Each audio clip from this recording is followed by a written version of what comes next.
Good evening. This is Jonathan Albin, and this is the Game Master Soapbox. I'm also known as Game Master J and Commander Clueless, and for various other purposes. But as a game master and storyteller, I bring this presentation to you every night to talk about tips and helps and aids for you as a game master, as a player, and perhaps more than that, to give you additional information about the hobby that I dearly love and have been a participant in for almost 50 years. Today we're going to be looking at a series of items. I've listed them here on the screen and I will go over them in a moment. But each one of them will get about 10 minutes, and I will pause between them so that it makes it easier for me to break these down into separate, shorter videos for convenience sake for later. But today's topics are as follows. We're going to be talking about the evolution of a game master, and I certainly won't be able to cover all of the points of a game master's evolution in a mere 10 minutes, but I will do my level best to break it into the big chunks, so to speak. We're also going to talk about how to keep from burning out as a game master. Being a storyteller and a game master is a difficult challenge sometimes because there are a lot of demanding functions that you have to be a part of, and to make sure you don't burn out, we're going to talk about some ways to avoid that. Next thing we're going to do is we're talking about how to let the story tell itself.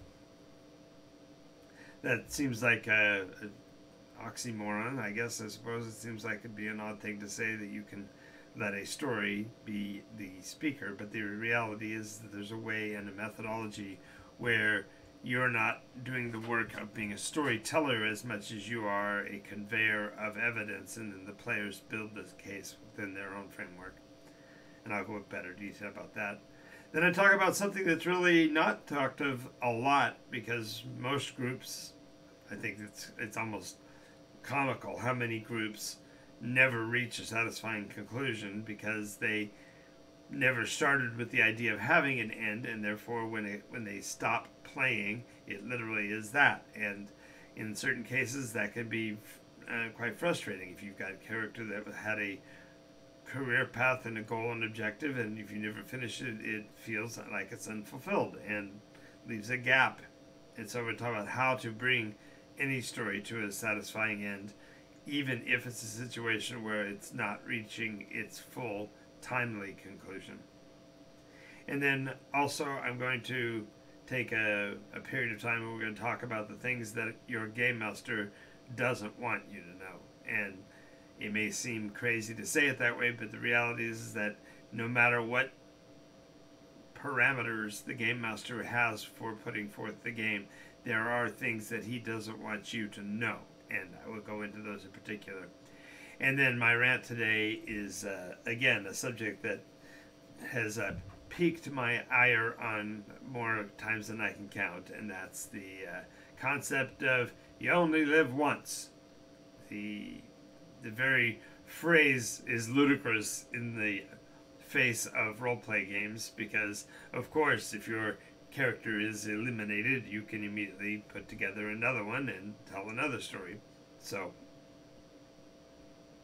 but there's more to it than that, of course. The rant will be rather lively, so make sure you stick around to the end.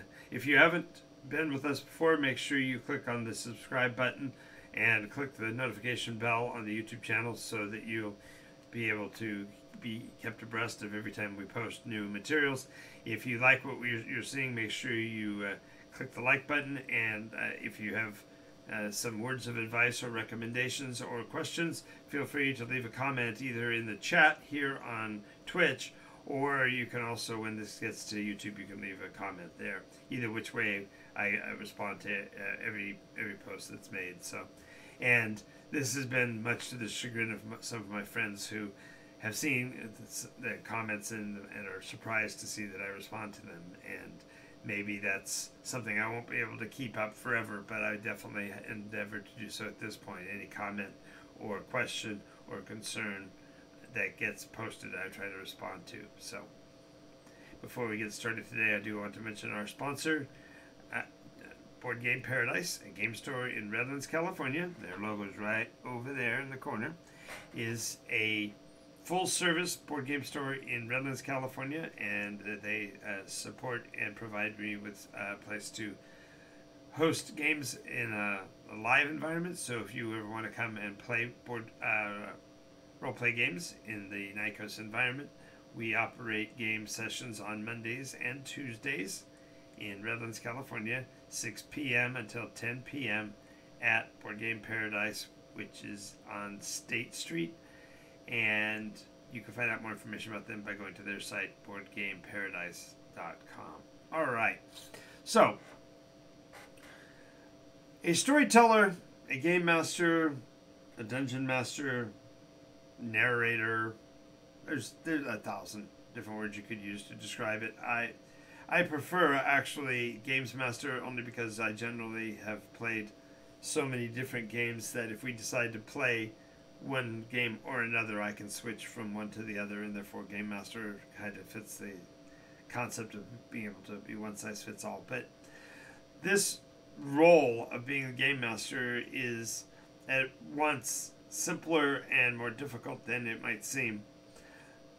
The role of the game master or storyteller is kind of like the playground monitor or judge in a moving court, I suppose.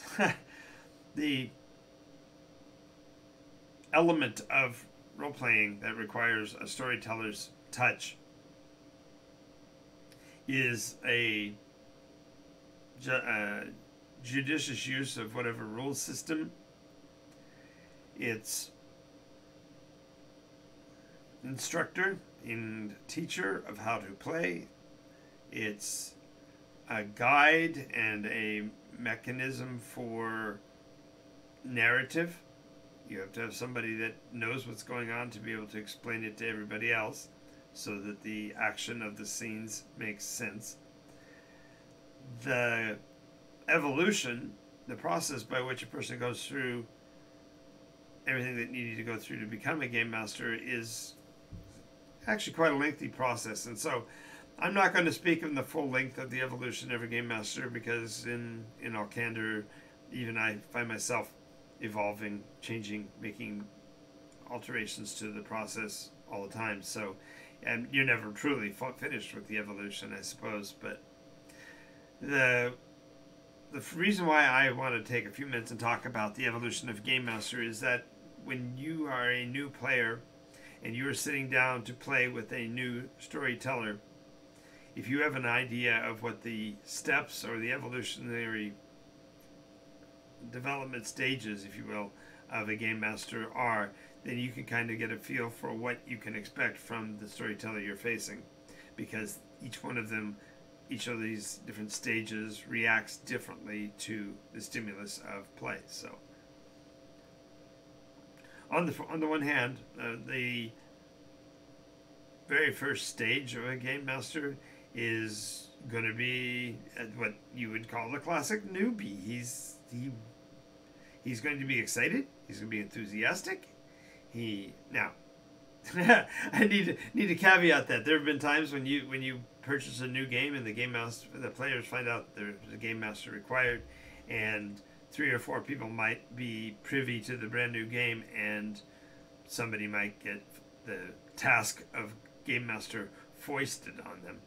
So there are those people that are not particularly enthusiastic, I suppose, about it. But generally speaking, when you are a new game master, and especially when you start to realize the gravity of the position, there's this enthusiasm and excitement about seeing what you can do as the storyteller and how you're going to handle the conflicts that come up in game, because it's in some cases it's a flexing of muscles or of position that we may never have taken before. So that first stage, the first few sessions with the brand new game master, are, on one hand, rather difficult to deal with, and on another hand, they are some of the most innovative and creative moments in a game session, because the person who is running the story literally is learning the game as fast, or hopefully a little bit faster, than the players at the table.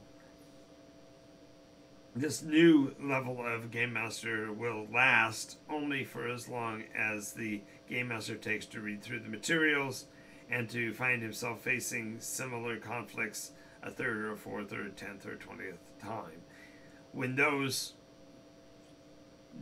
bloom is off the road, so to speak, when the newness of being a Game Master wears off, then the storyteller starts to have to choose to evolve.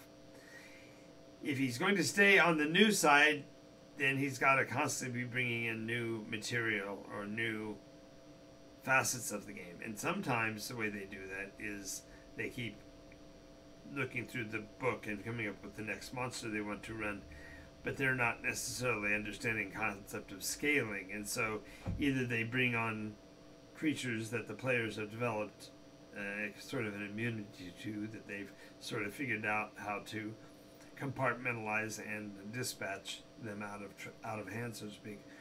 And so the Game Master, even as a brand new Game Master, has to kind of get a handle on how to scale. And it's in this level of learning how to scale that the first step of a Game Master's evolution really begins. Once you have a handle on the rules, now it's a matter of not just learning how to play the game, but you're learning how to play the people.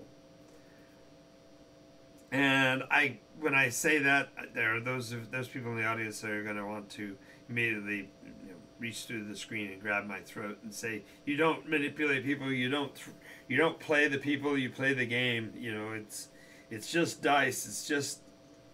Well, the reality is that if you are conveying a story, and you're not able to evoke in the player a different set of emotional triggers than they've had before, then you as a Game Master won't be developing, and the game will become mundane, routine, and not useful. So just realize that the very concept of evolution of a Game Master moves from knowledge to goes from lack of knowledge to knowledge, and from knowledge goes to wisdom.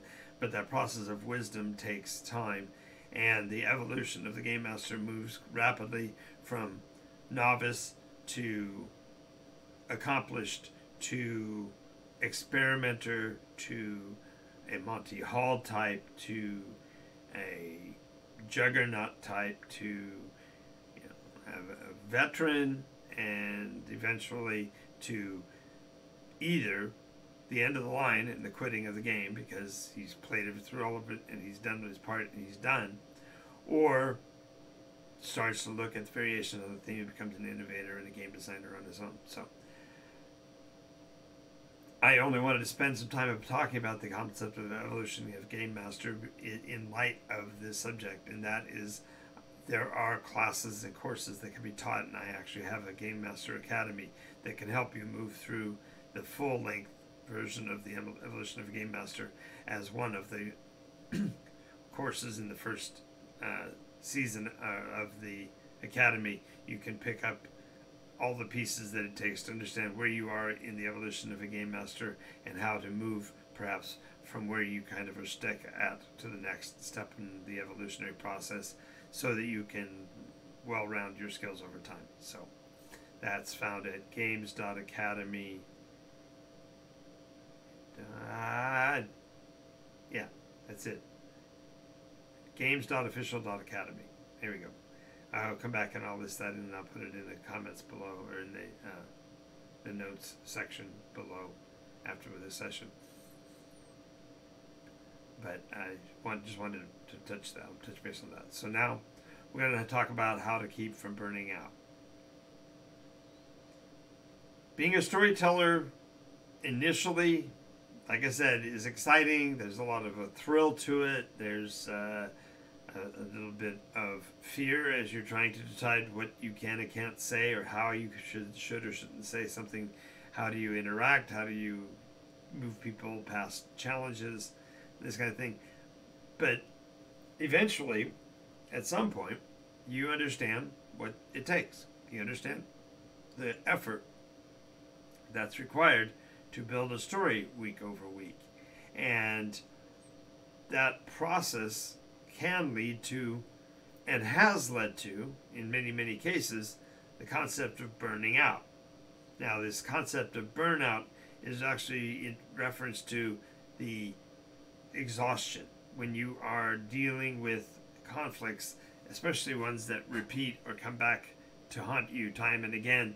You tend to get tired of being the adjudicator of that, or maybe you're tired of facing the challenges of a player who is not playing by the rules, and you don't want to have to hold their hand for the 97th time. Or maybe your story, maybe you only ran for a few weeks and you're completely done and you're not sure what to do yet next. Your well has run dry, so to speak, and you are just ready to throw up your hands. Well, one of the greatest ways to keep from burning out is to keep priming the pump. And what I mean by that is that if you are going to be a storyteller, then you probably should be a story reader or a story developer or a story consumer.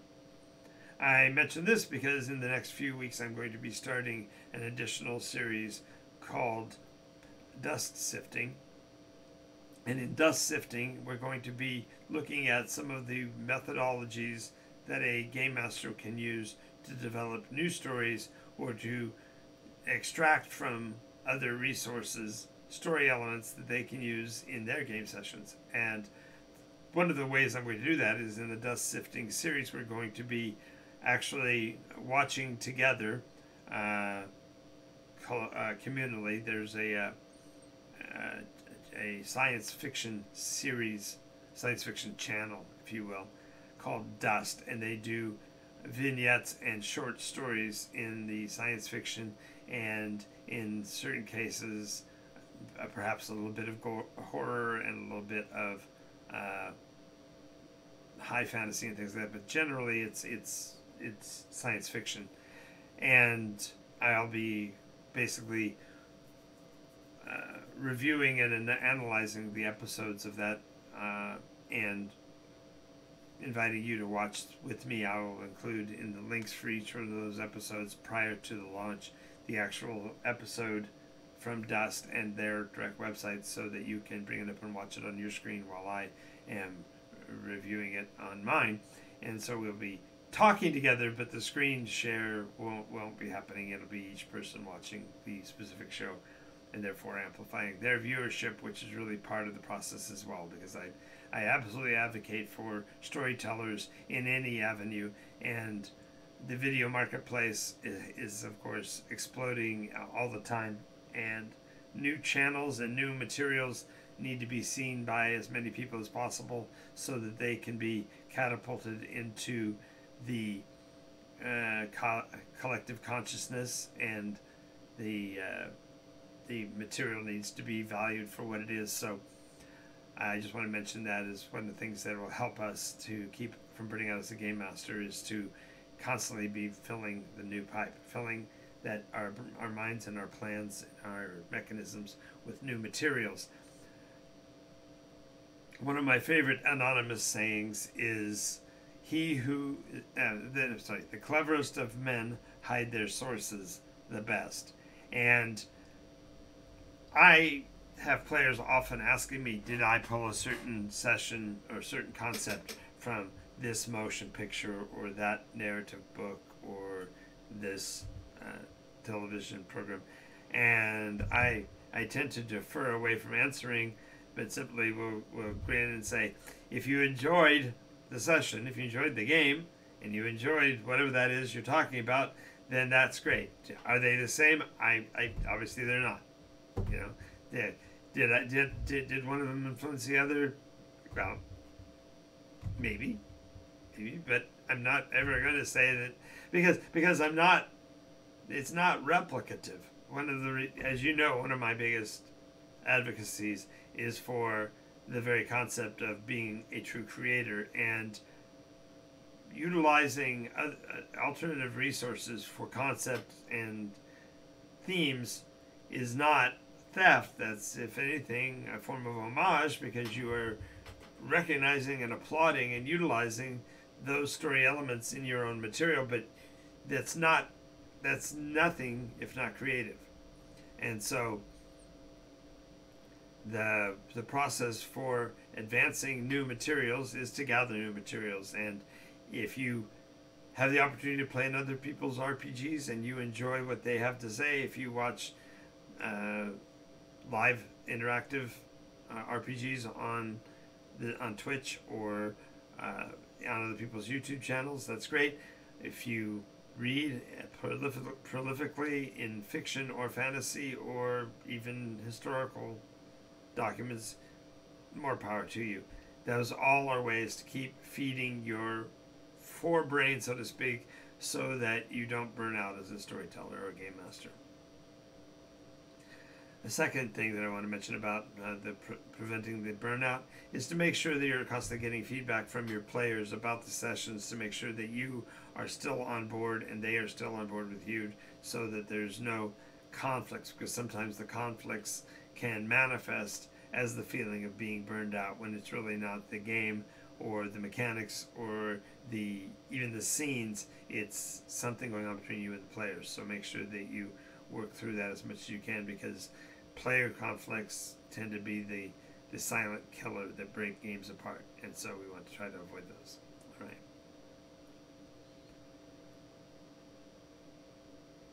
My next point is to say that we should let stories tell themselves.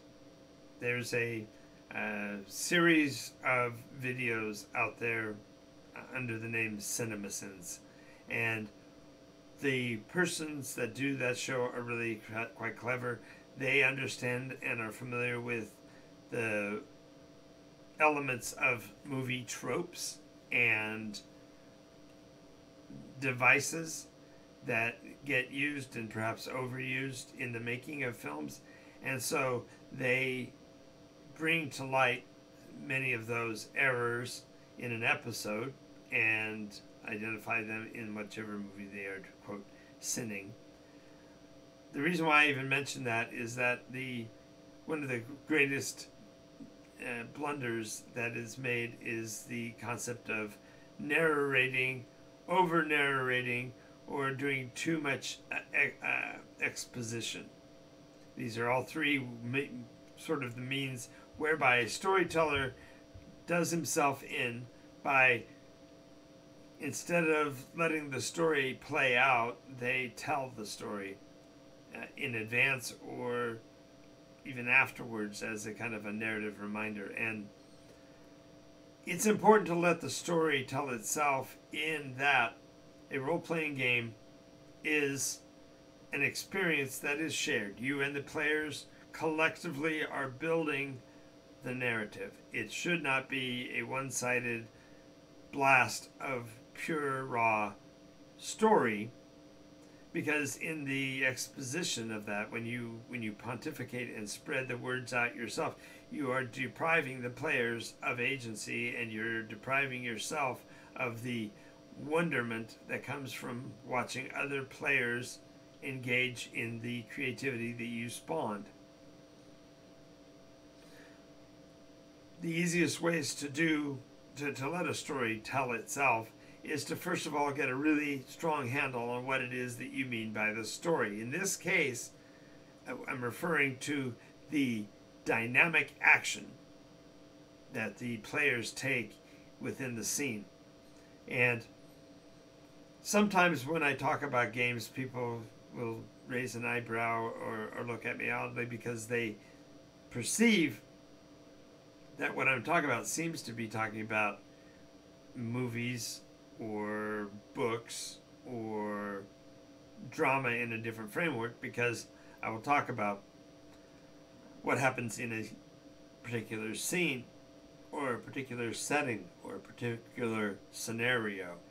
And all these words do have general and specific definitions, and so sometimes they get confused. So let me clarify. When I say let the action of a scene play out, it literally is, if the camera is rolling and you are, visually, if you're imagining the game to be a scene playing out, the scene is all of the action with all of the PCs, the player characters, all the NPCs, the non-player characters, which include your recurring player characters and your story playing characters, all interacting within the physical space and time at which you are in the discussion pattern. So, in other words, if I have set up that the establishing scene is at a bar and it's a Monday afternoon and the doors were opened an hour ago and you're already close to 3 sheets to the wind,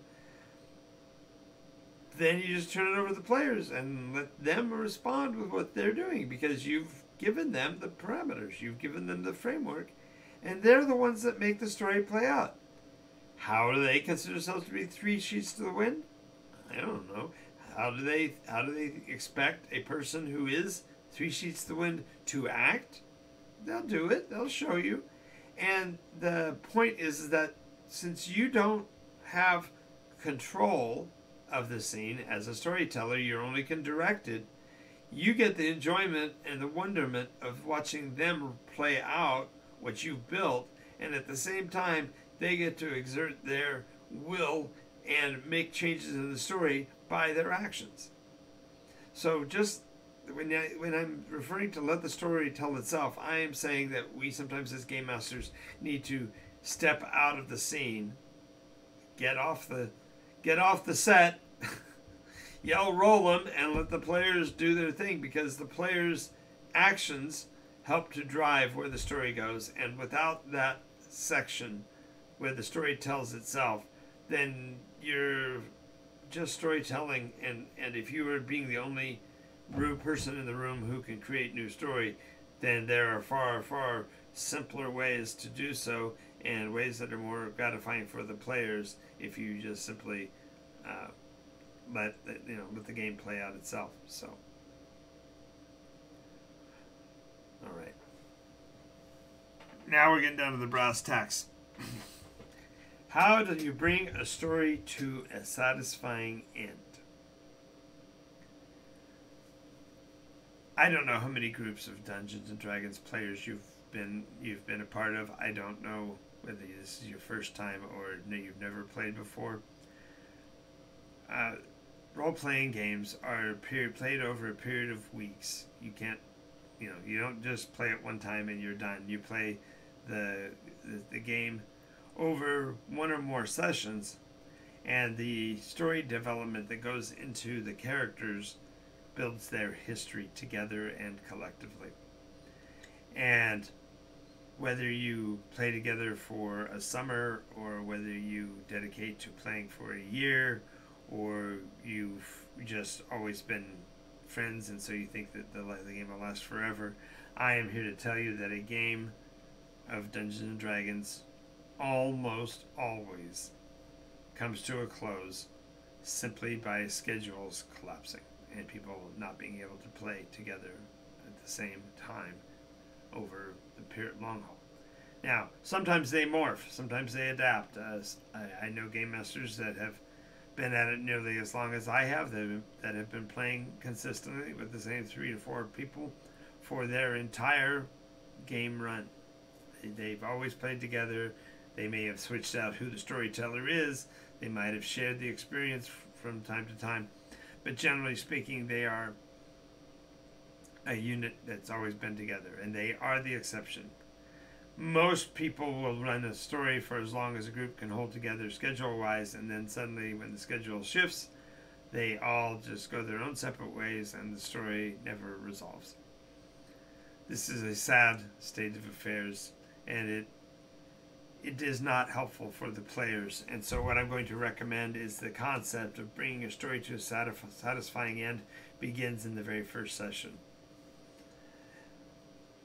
For all the years that I've been a game master, I would say that the people who end a campaign are almost never the people who started it. And that, for my case, is absolutely true, because I have moved so many times as to require new groups to change almost periodically.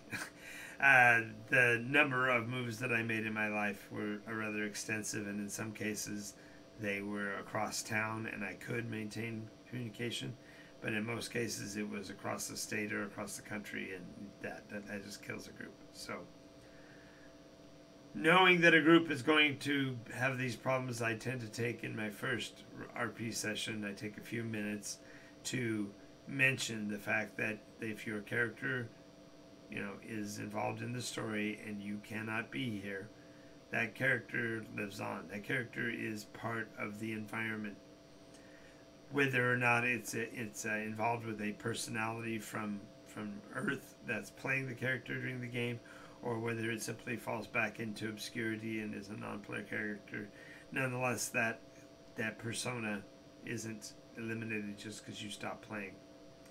And by doing that, I set up the ability for the player to either move that character to another realm by sharing this story with the game master and having the game master then appropriate that into his game, or to simply let the ones that they've played pass, because once you stop playing with the game master, it's difficult to bring that character back into cycle. Now, every rule has an exception that proves it.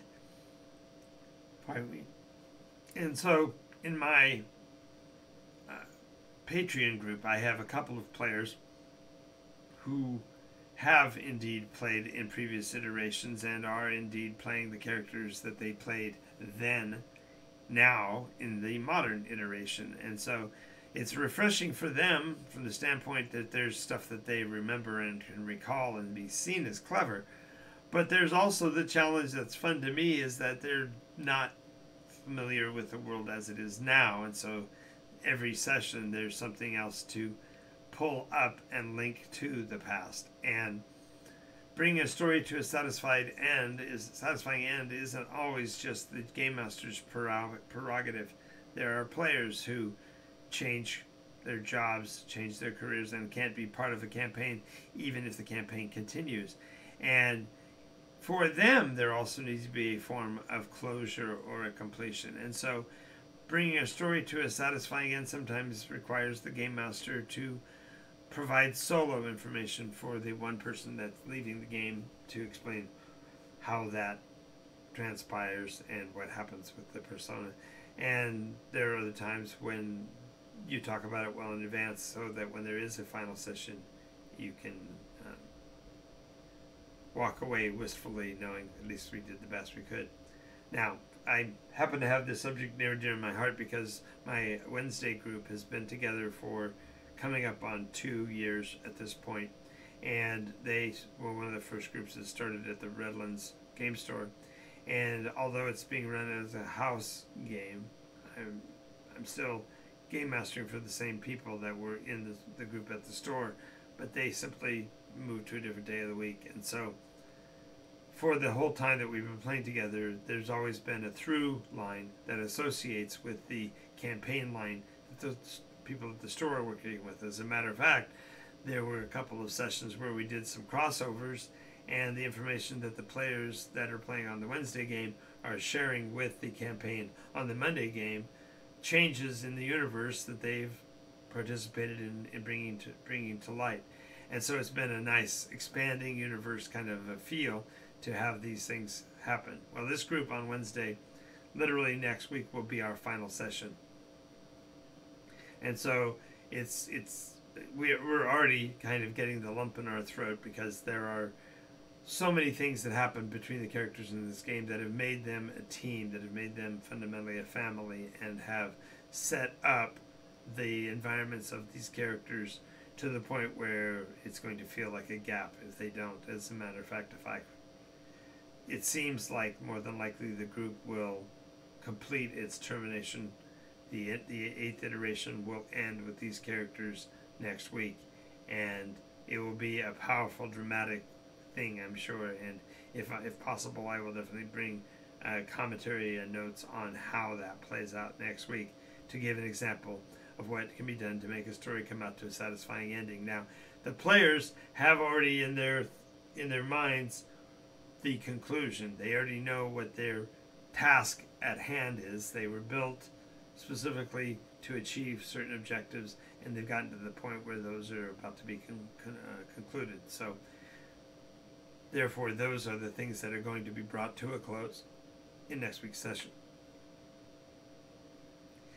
By having a connection between the beginning and the ending of your story, even if it never gets played out, at least the players have an idea of what will happen beyond that. And the concept of a never-ending story or an unending story or a continuation, part 3, part 300, always gives the players a bit of hope for the story that they were a part of and shows a value to them that you would consider beyond that point. So do try to develop a story that comes to a satisfying ending. If you can, get a chance to play at least as far as you can towards that with your players so that they feel that connection with you and feel the value of the story going beyond its final last episode.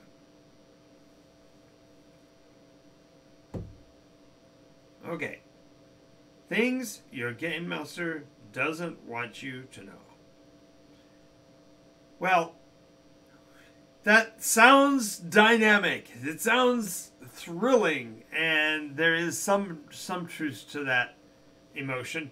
But the things that a game master doesn't want you to know really depends on the methodology under which he is game mastering and what level of opacity or transparency he has in place for the game. And I cannot speak to what other game masters will do. I can't even discuss what I would do from one game. Hey guys, thank you, Magnuson. Magnus Twitch, thank you. Your rating, yay! Welcome. This is Game Master Soapbox, and right now I'm covering the things that the Game Master doesn't want you to know. So whoever is the Game Master among you is probably going to be in shock with this. So we'll see. But the things that a Game Master doesn't want you to know. Yay! Thanks. Yay! Good. Glad to have you all with us. All right. So the things the Game Master doesn't want you to know. The first thing the Game Master doesn't want you to know is the number of hit points you have left to kill the monster you're facing. I know there are players who are such rule sticklers that they... Stricklers? I don't know anybody named Strickler. Sticklers. The sticklers for the game have already read the monster manual cover to cover as a player. They've already understood and internalized how to conflict with any type of monster. They know that the troll is going to regenerate a certain number of hit points per turn, and etc., etc. So they... Yay, I know. Well, it says there are, so I'm glad to see you all here. Yes. So the things that a Game Master don't want you to know, the hit points of the monster. Why do we want you to not know the hit points of the monster? Is because we want there to be fear. And I don't mean that in a real sense. I don't want you to be afraid of the game, and I don't want you being afraid of me. But you need the character in the story to feel the threat of the enemy that he's facing, especially if you've gone to a conflict. If you're already in a martial situation, if you know how many hit points the enemy has, that's an unfair assessment. Now, don't get me wrong. There are ways that a player can have his knowledge about the conflict enhanced. Perhaps he has studied, in particular, in game, he's spent time analyzing the fighting styles of enemies. Maybe he can discern the quality or the intensity with which the enemy is engaging. That's a skill, and that's something that can be measured and given die rolls to and modified.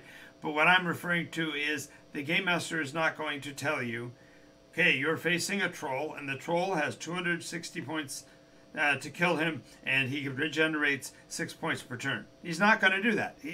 It's dumb because it takes away the element for which he's game mastering. So the second thing that a game master doesn't want you to know is what's in the box. I know those of you that have seen 7, you already are traumatized, so maybe it was wrong for me to use that terminology, but what's in the box is the big question often, but it's not the player, not the game master's task to tell you in advance what's there, because if he takes it away, again, he's depriving you of the experience of discovery. Now, some game masters are really good at the mystery part, and they build up the tension and they make you concerned. Maybe the box is making there's some sound coming from the box on its own, and ooh, that means it might be alive. Is it what's it feel like? Is it warm or cold? All these narratives, and if they're a good game master, they're going to give you as much of that rope as they can before you hang yourself on it. So this desire to know what's in the box, if a player pushes that too hard or is too dynamic about that without actually experiencing the intentional tension that's being built, you're depriving yourself. That's all I'm going to say about that, is that the game master wants you to find out. He doesn't want you to know it. He wants you to discover it. What's that saying? Stick around to find out. Only they use other words. You'll find out if you stick around and do something. It's not given to you, but you can discover it. Other things that a game master doesn't want you to know. Game master doesn't want you to know when the fight's going to be over.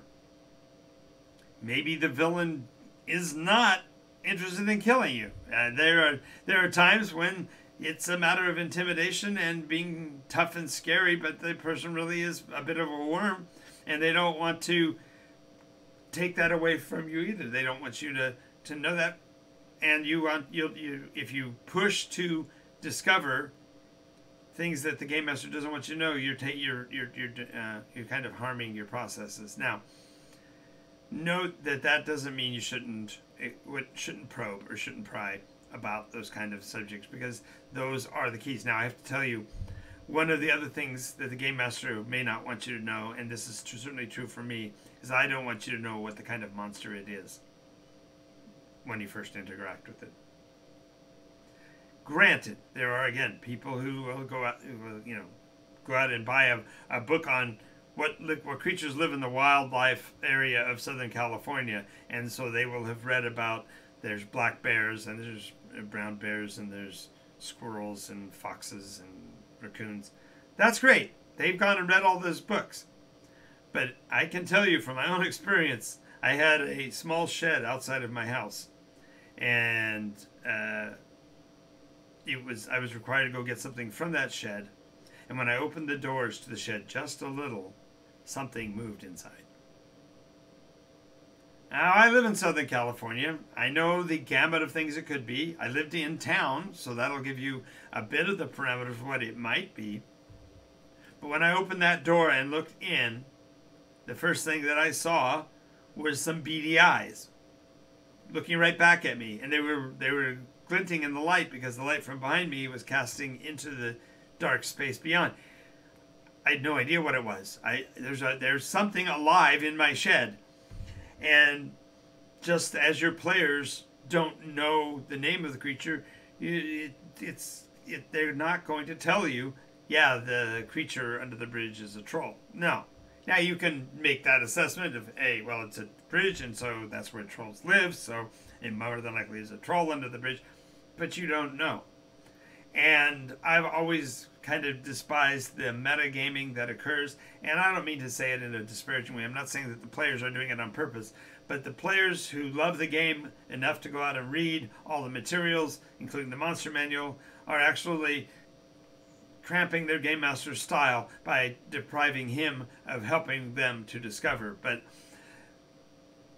when, therefore, the situation comes up and there's going to be something that is to be described, just go with it. Enjoy the experience. Take notes if you want. Yes, exactly. exactly. So the final thing that the game master doesn't want you to know is the answer to a riddle, answer to a puzzle, the solution to a pictogram that he has provided you as a visual prop. I can't not tell you in 50 years, 48 years of game mastering since I started in the 70s, I cannot tell you the number of times that I slaved, worked my hands to the bone to come up with a physical thing. In one case, I took a class in plaster. It learned how to do plaster work to make a plaster mold of a cuneiform conversation. So I actually did the clay work and everything in the plaster so that my players will have it. I had it cured. I had it tinted. We baked it in the oven. It was awesome. It was like the Ten Commandments. It was a big, beefy thing. And I gave it to the players. And of course, it was an encrypted thing. And the encryption was actually worked out. And I knew the message was written that all I had to do is solve the inscription. And the players, they took one look at it and said, so what's the answer? It's like, what do you mean, what's the answer? Well, I've got a 17 intelligence, and I've got experience with such scribing before, so I'm going to go ahead and roll the dice and determine what what it says, because I've got the intelligence. Now, there are times when it's absolutely adequate for a player to defer to die rolls in favor of their own skill. I mean, I'm an okay singer-ish, but if I was having to perform a song in-game, I would want to defer to my die rolling, because if my character's got a 18 charisma and a skill in singing, they definitely can do it better than I can. But, on the other hand, if I am role-playing, and I'm provided an opportunity like that, for me, it's the role play of it is to go ahead and read it. It is to role play it. So I'll sing. Maybe it won't be great, but it'll be my attempt to be great, And that's what role play is. And so in this case, I've given you the puzzle. It's a nice physical thing. You can, study it. You can look at it from different angles. You can. One player wanted to, when they finally got going on it, it was a lot more fun, because then they go, I want to do an. Yeah, exactly. I wanted etching, so they wanted to do a rubbing. So they got a piece of note paper and rubbed the images onto the paper so that all of them had a copy they could take home. And that's the element, is that you want them to enjoy it, to experience it. So don't think that the game master is going to give. One other thing, this is just a bonus. Another thing the game master doesn't want you to know is when a die roll is required. I had a situation in the game specifically tonight, where a player who was playing at the game with us was sitting idly rolling dice, and all of a sudden he stopped.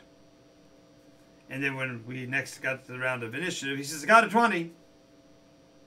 He hadn't rolled. I mean, the roll was sitting there in front of him, because he'd rolled until he got the 20. So don't think that the game master is going to always tell you, the game roll is not going to tell you when to roll dice. So I don't want you to know when a dice roll is required, because I don't want you to pre-roll, because that's not really what it's about. It's not about whether the dice succeeded or failed. It's about the excitement of that instant of whether or not there's a certainty or an uncertainty involved.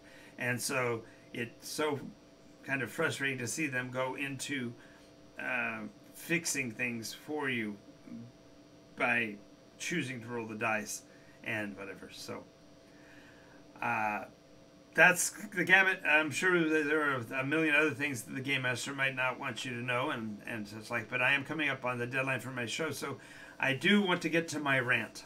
Now, the way I do the rant is I set a specific moment of start, and then I don't speak for more than 10 minutes on a rant, because they are my buttons, my passion buttons. Now, when I started, it was going to be a 1-minute rant, and I found that I blew past the 60 seconds in a flurry. So I realized that I need to give myself a little bit more time. And so today's rant, of course, is You Only Live Once, Leroy Jenkins. All right.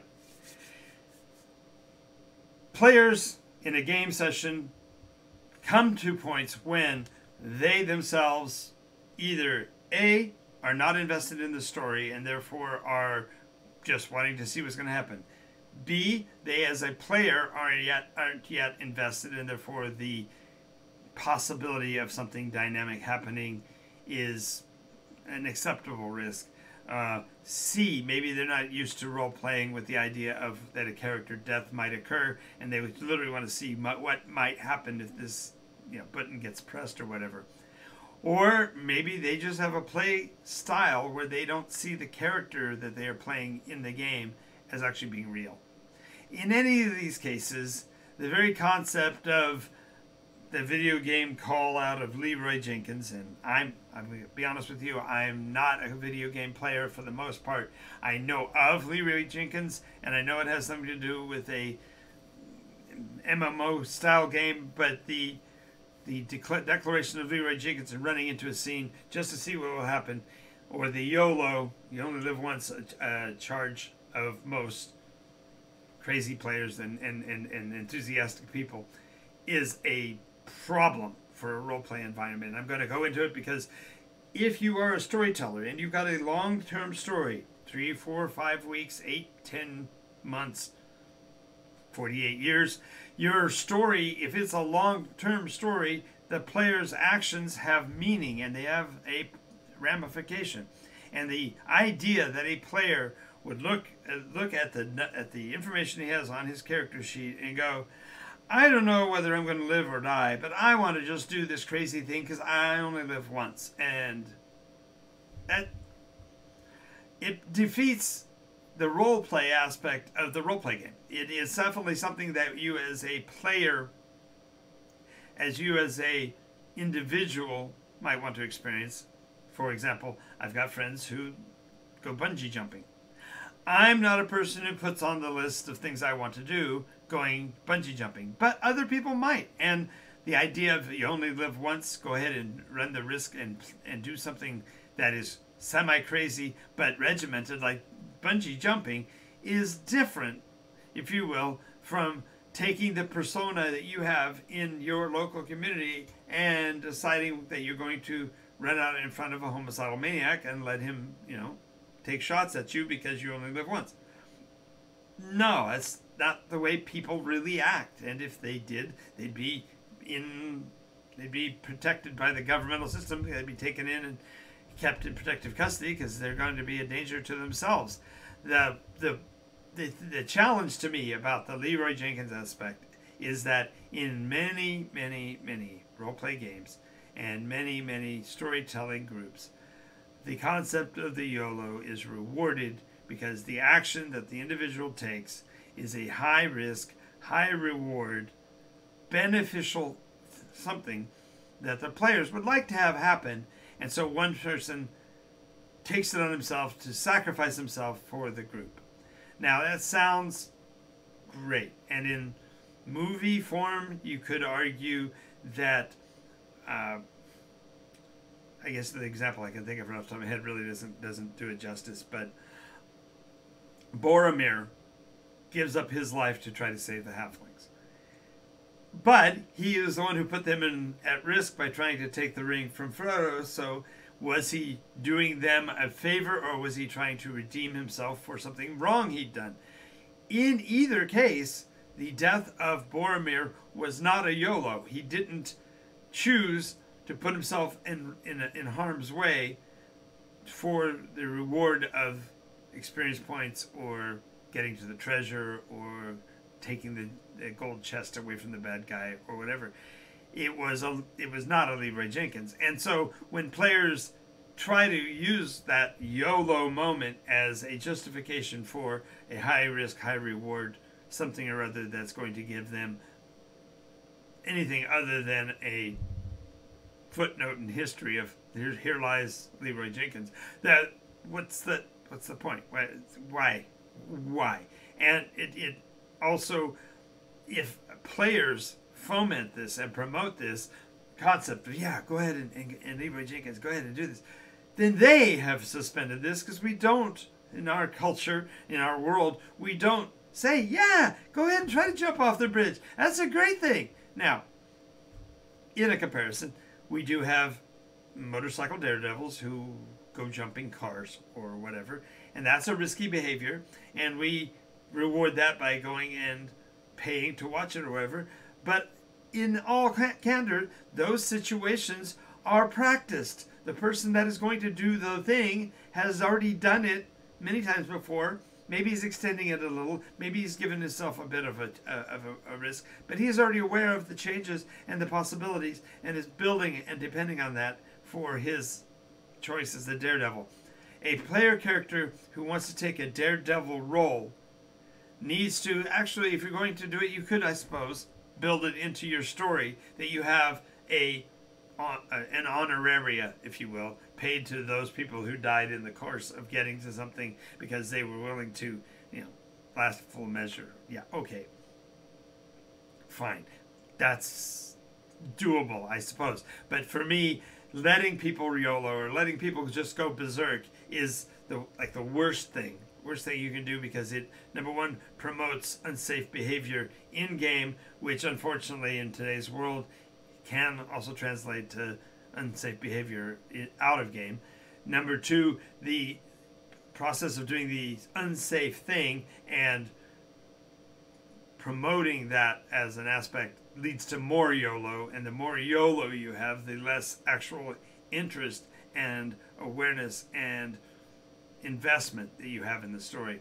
And then finally, if you don't actually talk through what it is that the YOLO is about, you do yourself a disservice as a storyteller, because that player is going to continue to be in that pathway because you've now rewarded it. So now we talk about, say, what we're doing instead is, if you are going to have a player who wants to do something berserk like that, take a moment in the meta, step away from the game session and say, okay, what is it that makes you feel that that is a justifiable action?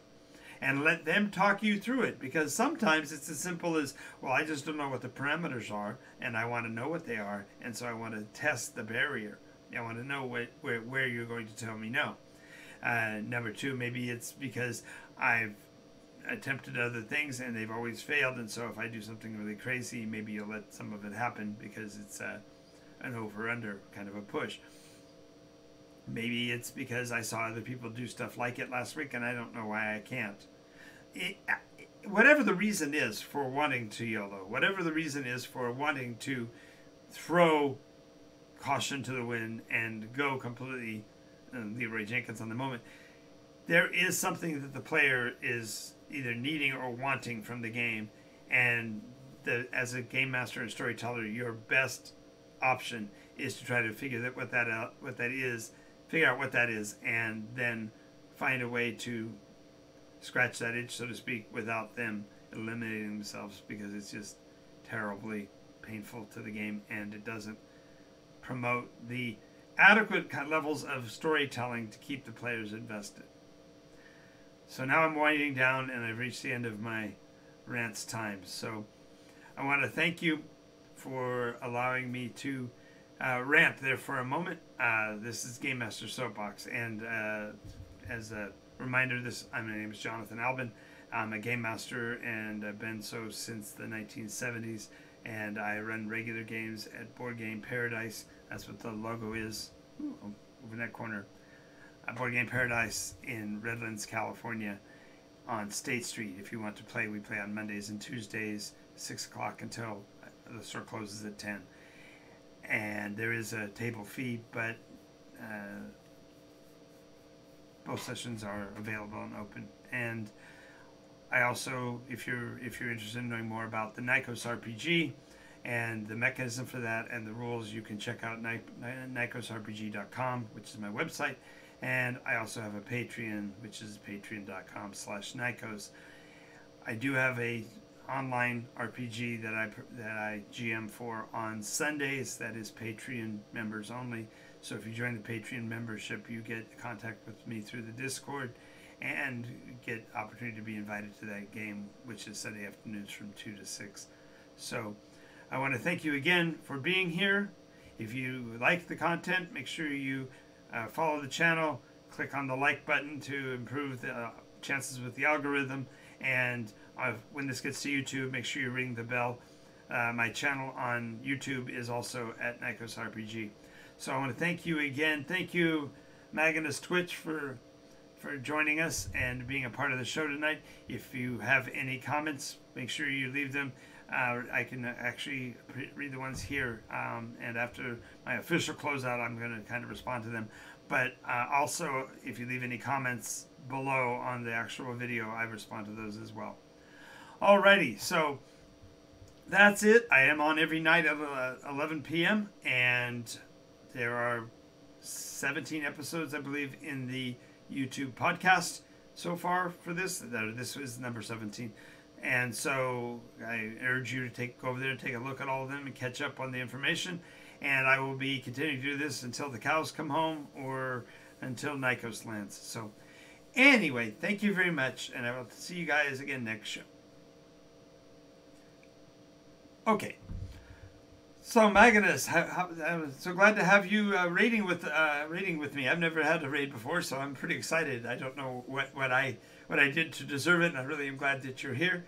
If you guys want to share in the chat some information about you guys, I'd be really appreciative. I'd like to know a little bit about how you guys found me and all of that. And if you don't mind, I'm going to read through the chat notes and catch up with where we are in the conversation. So.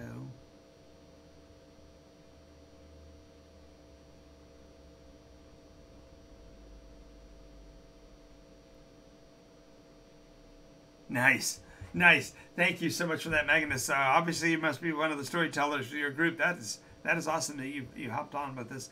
I'm in Southern California, and I know that every group, is wherever it is. My son, bless his heart, he's in North Carolina, and up until a couple of weeks ago, at least, he may still be doing it, but up until a couple of weeks ago, I know he was running a live Discord game with players in Italy and Japan. He's former Marine, and I know there's such a thing as a former Marine. He's retired from the Marine Corps, but he and his buddies still play, and they started playing back when he was in the Corps and in Japan. So it's pretty cool to see the level of dedication. He gets up at 2 o'clock in the morning to start the game.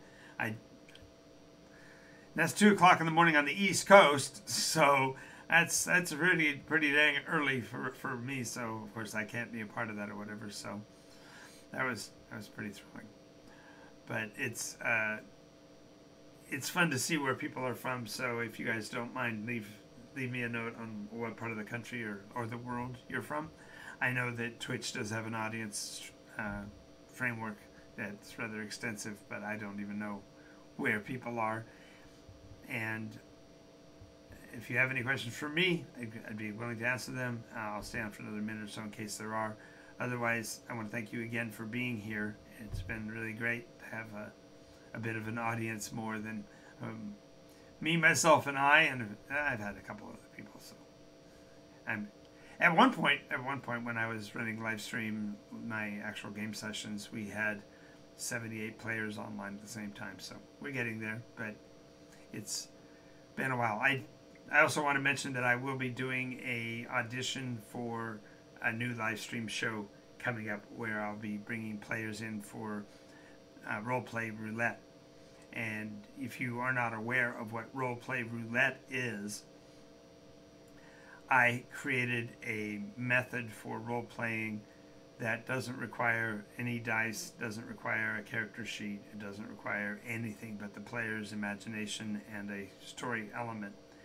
And literally, we have a rotisserie, a spinning wheel of genres. And we click the spin on the wheel, and it spins around, around, around, around, and then it produces one of the genre names, and then we play that for the session. And the game master, storyteller, namely me, has to therefore generate on the spot a story that can be played out in a single session, single period of time, 4 hours or whatever. And then the players choose archetypes that would fit that genre. So, for example, let's say we spin up Regency Gentry or something like that. Regency Gentry would be something along the lines of a Pride and Prejudice storyline time-wise.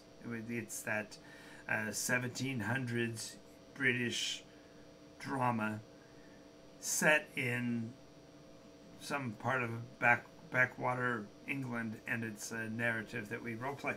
And then you pick whether you're the dashing antagonist or you are the scrupulous lawyer, barrister, pardon me, or maybe you are the student of alchemy, or whatever. And the players can bring the story wherever they want to go with that by choosing their NPCs.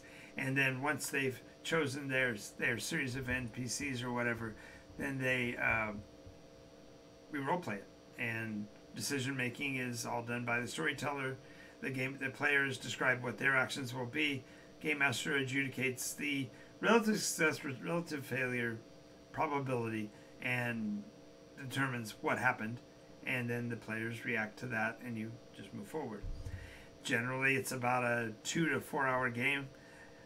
Ones that are particularly dramatic and exciting can lead to full campaigns where players decide that the story dynamic was strong enough that they want to run it as a regular game. And then I've done that before. We had a role play roulette that ended up spinning into a weekly RPG session that we actually ran week over week on my Discord channel and on Twitch. That was some time ago. So the elements of the roleplay roulette, therefore, is that you will be expected as a role player to be able to adapt to whatever the choices, the genre is, and to be quick-witted enough to pick a character archetype that would fit into that. And so if you're interested in doing that, you would definitely need to send me a direct message. You can do it through my email address, which is listed on the site here, or you can reach out to me through Patreon or Nikos RPG, in which case I will respond to those on nikosrpg.com, and I will get back to you on that. But I would need a video recording of you portraying a character, and it doesn't matter. It doesn't have to be a big professional thing. It can just be you in front of a camera for 5 minutes vamping as somebody that perhaps I might recognize, or even if not, somebody who is specifically not yourself. And I will be looking at those over the next few weeks, maybe even a couple of months before we're able to get it up and operational. When we do, then we'll coordinate to get camera feed from you and all of that to get you on the air with us as well, whether that be through Discord itself or maybe a secondary service like Zoom or something. But that's all coming down the road. But I'm now over 10 minutes past the end of my show. I do have some other things I need to get to. I want to thank you so much for being a part of the show today. And as I said, if you haven't yet, please go ahead and click the link to follow us, and let me know if you have any comments about the show. Otherwise, thank you very much, and I will see you in the next Game Master's Soapbox. That sounded so wrong. Inside the Soapbox. Bad. See ya.